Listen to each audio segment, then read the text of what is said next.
my... Oh my... What? Guys. What am I doing here? Okay. So someone... Oh. Okay, so someone's obviously messing with me. I'm in the nether. Oh boy. Yeah. Someone kidnapped me. What is going on here? What? This looks eerily familiar. I'm being kept in one of these cages like some kind of animal, like a hoglin. What? This is unacceptable. What in the world? Huh. This looks eerily similar to Ash's Den's new nether base. I mean, I have to admit, it looks pretty freaking awesome, but how could he do that to me? I thought we were bros. Guys, we're gonna get him back for this. This is completely unacceptable. He's gonna have to pay. But anyways, guys, welcome on back to a brand new episode here on the AfterLife SMP. So to kick things off here, we're gonna head down to the shopping district just to check on some sales. You know, I haven't done that in quite a little bit. I know some people like Jay just leave all the diamonds. He's got to have like a diamond block worth of stuff inside his payment chest. But, you know, I like to check it regularly just to keep things, you know, moving. But yeah, look at this, 22 diamonds from the ice shop. I think, yeah, a lot of people have been buying the packed stuff. Not much snow, but some blue ice as well. Because I know with the influx of new members, of course, Justin and Kaffers do have to make themselves a nether tunnel for wherever they decide to set up base. So, you know, very profitable business right here. But besides that, we are also going to check out the masonry shop as well as Boomsday. And we haven't had like an official talk about it, but it's mostly me maintaining the Boomsday sales and stuff, and I'm just splitting it with Hugh. So I don't think he really minds with that system. So let's go check that out. Not much from the masonry shop, which is all fine. Yoink. I may have to consider just like not selling gravel anymore because we have a pretty good competitor. I'll show you guys in a quick second here. But yeah, check this out. We have 21 diamonds in here and then another 7. So that's really awesome. We did end up lowering the prices. I think I mentioned that a few episodes ago, but it's now 7 diamonds per stack. Put them in Hugh's little hidey hole there. And off we go. We are looking pretty good here, guys. But yeah, check this out. There is a new kid on the block here. We've got the AfterLife shopping mall, which was built by Kaffers, but I believe is fully owned by Puff. I'm not really sure what their deal was, but... Ooh, they cleared a big underground area here. Oh, wow. They have a whole concrete section. I don't know if I should be showing this, but I think by the time this goes out, their episodes will be pretty set. So yeah, make sure to go check them out. Both Kaffers and Puff. It's just such a big flex that he's using beacons as the main lighting source in this build. Oh man, it's crazy. But I believe the main products right now are sand and gravel. And of course downstairs is also sand and gravel, but just in a different form. Okay, I'm concerned for them because it's dark here and I don't want a creeper to yoink the shop. But yeah, their gravel prices are a little better than mine. It's mainly been Ash who bought it the first time I restocked it, and it's been quiet ever since. So I might switch this out with a potentially more popular stone product, maybe black stone or basalt at some point. So, you know, lots of things to consider there. But yeah, guys, last episode we did a ton of base work. Excuse me, I'm so sorry, mister. Last episode we did a ton of work here on the base, specifically this brand new blacksmith building, which you guys seem to enjoy. It's a very new style, again, for me. But this past weekend, we also had the AfterLife Streamathon, in which I finished up the interior for this. You kind of get a little peek in there, which I'll show you in a second. But yeah, guys, if you're unfamiliar with the Streamathon, we do have Streamathons pretty regularly, about once a month, and basically for an entire day, typically Saturday, we have back-to-back AfterLife streamers in 2-hour blocks, and most of the times we even have a live podcast featuring yours truly and a bunch of other wonderful members. So if you want to stay updated with the streamathon and just other Afterlife news in general, make sure to go join the Afterlife Discord down in the description below.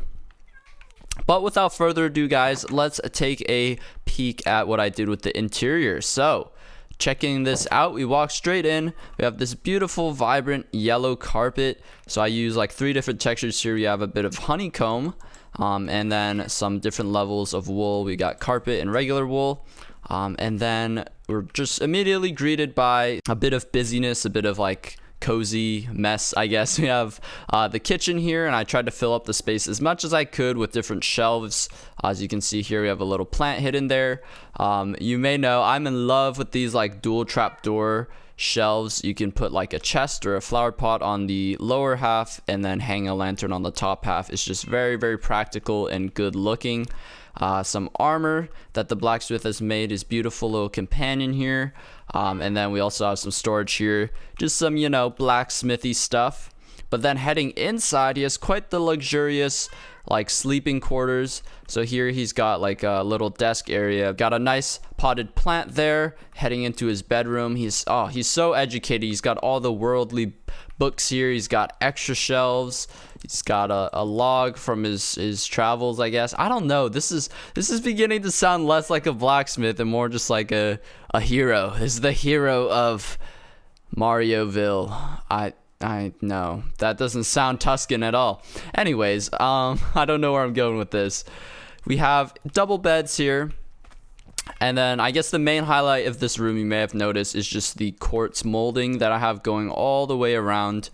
It might be a little too much, but I think it brings a really great sense of luxury and, yeah, luxury wealth. Yes, he's got a little shroom light lamp, and basically right above this is the big platform that we have leading up to the palace. So this is actually inside of the platform, as you can see here, this big empty space that I wasn't using.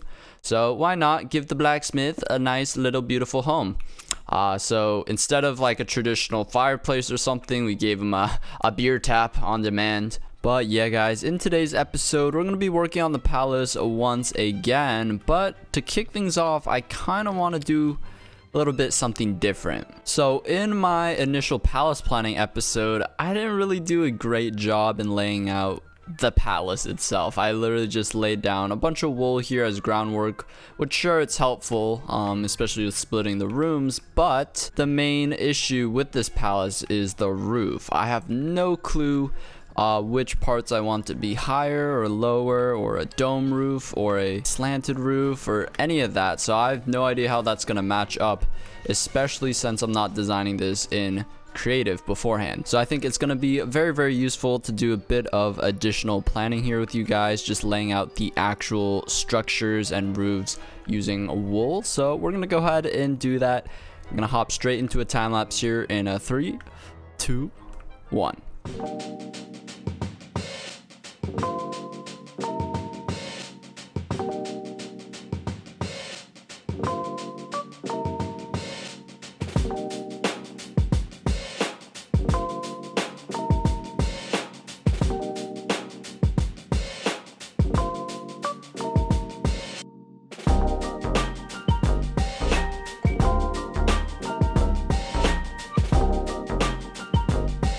Guys, I have no idea what I'm really doing here.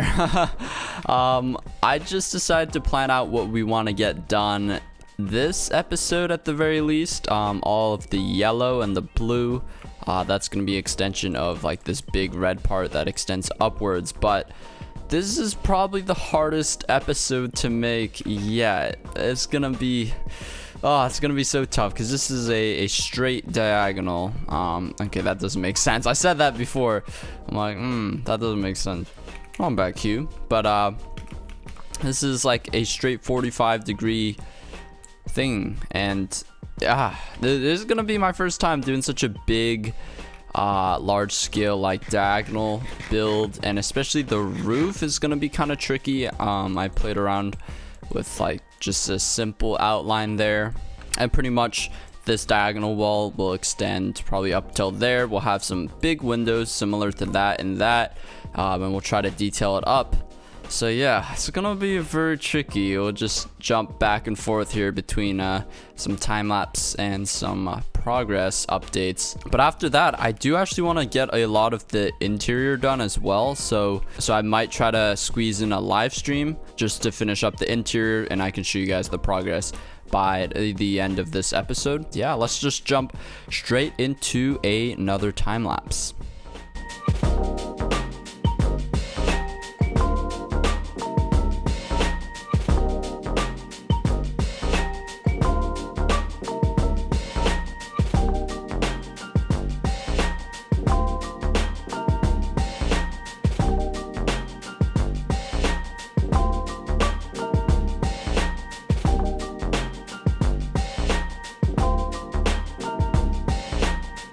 Hey, out of time-lapse mode. It might have been a bit anticlimactic just because the design didn't look that great. Like, yeah, that's very meh.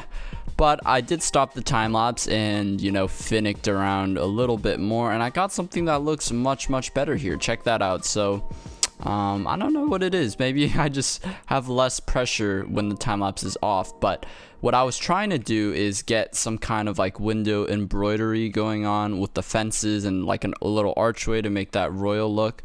But it was just so hard because I wanted to have some depth as well. It ended up happening because this base, once it goes up a block, everything gets pushed forward. I don't even know. It's so hard to explain at this point. I just kind of, I did whatever felt right. But yeah, I like how this looks a lot more. I did have to switch over to glass panes, which, you know, in the end, I think that looks better than the full blocks. This, like, sure, it looks a little bit smoother, but this, like, it's such a cozier window look. So yeah, this has got to go. And then the middle section, we're just gonna do more orange because I snuck a little bit in. I think this will match nicely once we replace that. But for now, let's finish up the window, this roof, and let's see what we can do.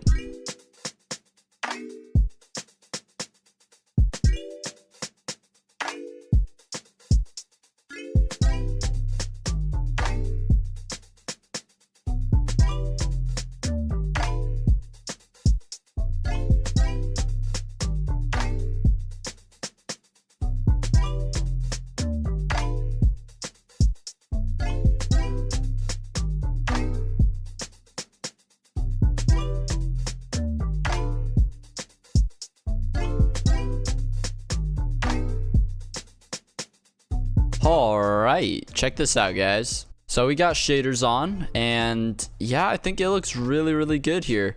My only like real quarrel with this is like the trap doors. I don't know if I should include them or not. I guess like the purpose of these is to smooth it out, even though it doesn't make a huge difference. I don't want it to stand out too much. I know the brown already does stand out a lot, but yeah, oh man, look at this with the sun hitting it. I think this transition is definitely weird though. Like this big plain wall and then we hit a diagonal wall. It's just, whoa, so much you know, detail going on. So yeah, I really enjoy how this looks though. The gradient roof, especially with the shaders, like the different light angles, oh, it looks awesome. So yeah, I'm gonna see what it looks like without the trapdoors here. Yeah, I mean, I don't have a comparison between this and the trapdoor one like side by side, but I think I do like this better. We have that row at the top just like as a trim along with the quartz there. It like the only issue of course with diagonal builds is that it tends to look very like blocky and sharp like this, and you have these two edges here which kind of mess with you a little bit. So there's not really anything we can do about that. But I think a diagonal portion of the palace does, you know, add a lot of character and whatnot. And, you know, it's a good way to show off what I can do. You know, I can do diagonal stuff. Just, it took a little bit. Yeah, all in all, I'm pretty happy with this. As you can see, we have the windows like lopsided. I don't know what you guys think about that. It just, you know, is to add a little more pizzazz, variation, right? But anyways, if you guys saw from the last bit of the time lapse, we finished up this upper area. We will save this for another episode because I have some big plans for up here. I kind of want to make like a giant statue of sorts, because we have this big open area. It's like, I don't just want to do plants or anything, but I have a pretty big like statue base, and then just build it up. And then we'll have like the highest part of the palace will still tower over the statue, but I don't know, maybe like a statue of a dude, of an animal, of me. I don't know. Let me know what you guys think in the comments below, but that's my vision. Anyways, from this point on, we're going to do a quick live stream. I don't know how quick it'll be actually, but I'm gonna decorate up this entire dining room. We're gonna get rid of this tree. This tree has been here since I started working on this plateau, by the way. I just never cut it down, and I built the platform just right over it, but we're gonna start doing some decorating here interior wise. We're gonna make a big mess hall with like a giant dining table, but it's gonna be really cool to see how I incorporate all of these colors and shapes, and yeah, it's gonna be interesting, but I'm excited. Ladies and gentlemen, we have returned with a ton of work done here on the interior. Man, it was such a fun stream. Thank you to everyone who came out. It's just awesome to be able to do like episode preparation stuff. I'm not one to really care about spoilers, so I don't really care about, you know, showing off unreleased builds and stuff. But check this out. Ooh, you can kind of peek in and see a little bit of the dining hall. But starting off here, we have a mess. That's better. See guys, I clean up. It's just only after a little bit of encouragement, self-encouragement here. But yeah, check this out. We come up these stairs here. We got a little bit of chiseled and cut sandstone action going on. We have this yellow glazed terracotta as like the main highlight block of the entire interior. A little bit of the shinies accented as well. This is basically just mirrored onto this side, except raised a block higher. Very cool. It's a very nice centerpiece for our entranceway into the dining room. So checking this out, we have this really grand marble, well, quartz in this case, which is supporting this red sandstone balcony going all the way around the dining room. And besides that being the main feature, if you look up, you can kind of see this awesome chandelier, as well as an aqueduct spanning all the way around the dining room. And this little prismarine part I have something special for. But yeah, check this out. Josh the Yoda actually suggested that we do a U-shaped table, because, you know, most royal castles and stuff, they have a long, super long dining table. And it's like, with the idea I had with this elevated balcony, like there's not a whole ton of space for a straight dining table without it like bumping into all this stuff. So we ended up doing a U-shape, which still works very well, because you could sit here being the head of the table, and then you have all your esteemed guests next to you. So yeah, you know, I got lazy. I still need to fill these up with food, but that's the downstairs for you. If you see here, I am laying down a terracotta wall here just because this wall is extremely ugly. But heading upstairs, I think this is just truly special. I spent a lot of time framing up, especially this window here. I did a lot of stuff with these two pillars here. I rounded it into the ceiling nicely. I have a hidden little light there, and oh, it's just so nice because you can actually stand here and just look out onto the savannah. It's beautiful.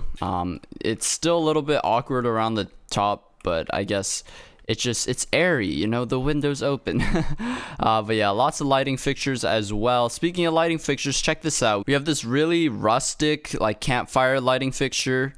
I had a couple campfires at this main entrance area, and that seemed to look good, so I matched it with these like posts, wall posts with the campfires. Something that only really works on like a larger scale wall like this, so this looks really good. It's just like a really big looking torch, and I think that looks awesome. We have two on either side here, and yeah, check this out. The aqueduct is basically flowing through this way, and it's exiting the palace through this aqueduct into the river. So pretty much this gives us a lot of freedom to use this aqueduct in the dining room. The reason the trap door is here, oh, it holds the water. Cool.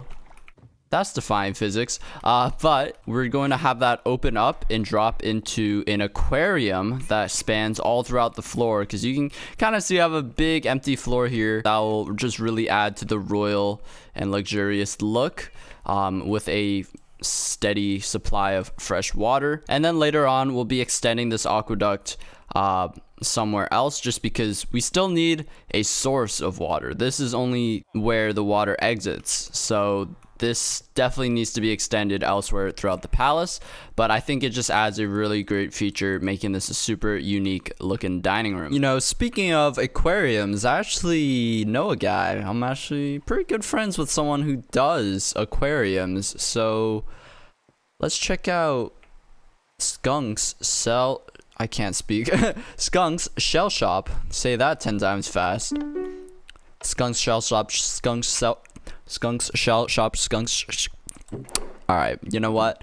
But pretty much the shop opened up a fair while ago, and I feel like it's a little bit underutilized because people mainly know it as the turtle helmet shop, but he actually does aquariums and ponds. We're definitely going to be contacting him, because although I'm like pretty comfortable with making my own aquarium, I think this one is going to be a time saver, but two, I think it'd be nice to put like some different touches onto the base.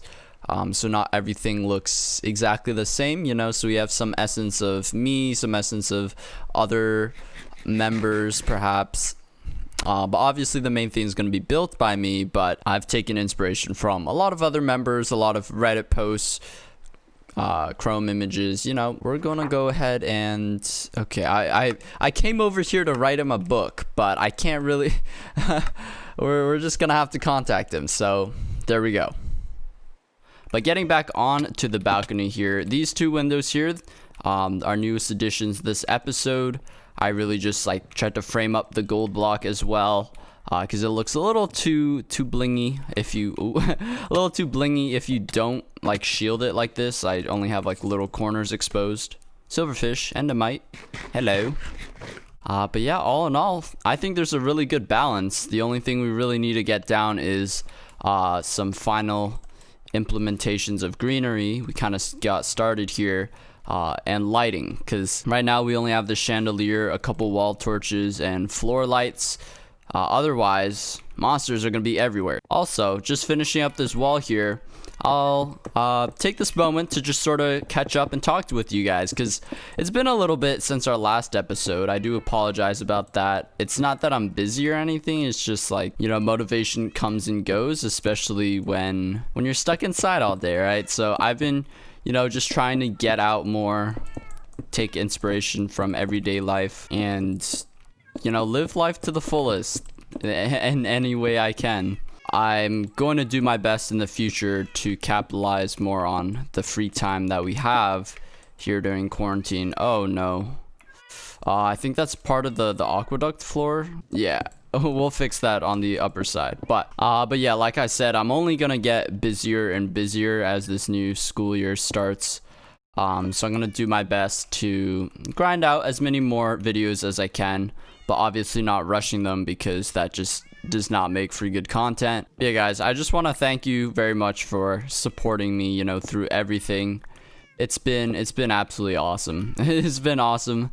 The community, the love AfterLife has showed me, just all you guys are so awesome. Ooh, yeah, I quite like that, because it's like subtle, but also a nice color that's less neutral. And in terms of these AfterLife episodes, let me know if you prefer them a little bit longer, where you can get more work done, or like short and sweet around the 15 to 20 minute mark. Because obviously it's easier for me to make shorter episodes, but it also means I have to be a lot more time efficient, and we don't have as much creative freedom in terms of, you know, putting in more diverse events throughout the episode. Such as this, I don't really get a chance to just have a little talk with you guys, because generally I have to end up cutting out a lot of the wordiness and stuff. But yeah, guys, I absolutely love making videos. I wouldn't trade it for anything else. So I'm gonna keep you know, what we have here going for as long as I can, no matter, you know, what life things get in the way. I'm gonna do my best to, you know, stay semi-consistent. I haven't really taken a break from YouTube in a sense, besides vacations, and I think I had a 1-month break many years ago, but otherwise it's just been on and off, at least like weekly or once every 2-week videos, which is not great, but I think we've come a long way for sure. And just seeing how it's very easy to lose your way and just get demotivated making the same type of videos. I'm proud of what we've accomplished here, guys. Ooh, I like this background. Like, just, it's like maybe this is the intro for the next video. But anyways, folks, that is going to have to do it for today's Afterlife episode. If you did enjoy, make sure to leave a like, showing your support, or drop a comment about what you thought of the build. If you have any suggestions for the base or just anything on the channel or on the server in general. Really hope you guys enjoyed this one.